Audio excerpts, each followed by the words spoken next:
Hello, and welcome to another retro digital camera video. This time, we didn't get something from a thrift store though. We're going to try something even cheaper. Today we're trying Photograph Free. Handed down to me was the Sony DSC-H7 bridge camera. Originally released in 2007 with a retail price around $380 US. It was the lower end model released out of two. Unfortunately, I didn't have a choice in color, and only have this silver one.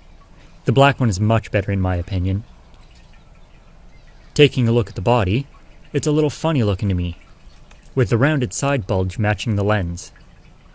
Kinda typical of 2000s design, really. The camera is a decent size, and fairly comfortable to hold, with easy access to the controls, though not the most premium feeling with its all-plastic build.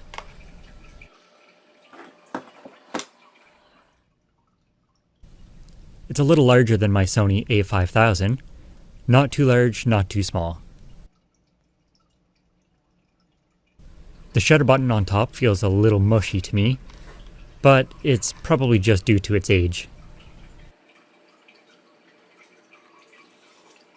The power button sits on the top in the middle, with a mode dial on the top right.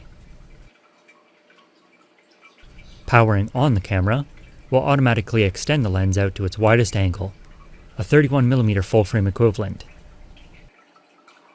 You can reach all the way out at the far end to a 465mm equivalent lens. The variable aperture ranges from f2.7 to f4.5 when zoomed. Around the back, there are a couple more controls, but it's fairly sparse back here. The directional buttons on this camera are surrounded by a little click wheel, which works well enough, I guess. Something that actually bothers me though is the lack of a delete button. This means you have to go into a menu anytime you want to delete something on the camera internally. I wouldn't recommend doing this, however, as the low resolution 2.5-inch LCD makes it difficult to judge the quality of the photos you take until viewing on a larger monitor. There is an EVF here, but even at almost double the amount of dots as the LCD, 200K dots really isn't a high resolution, meaning you're gonna see the individual pixels. The flash is hidden just behind that. Underneath, you'll find the battery door, which also houses the slot for Sony's proprietary memory stick Duo cards. No option for SD cards here.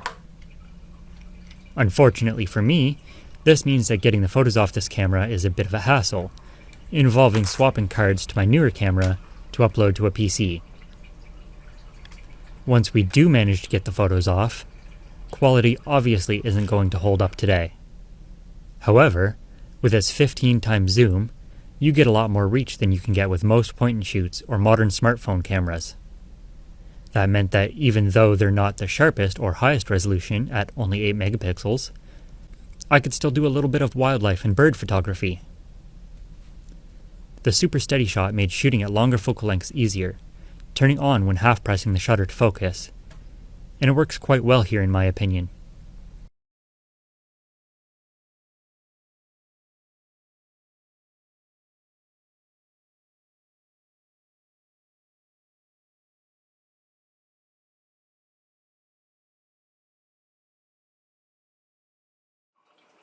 With the mode dial on the top, it's easy to switch to shutter priority, aperture priority, or manual modes.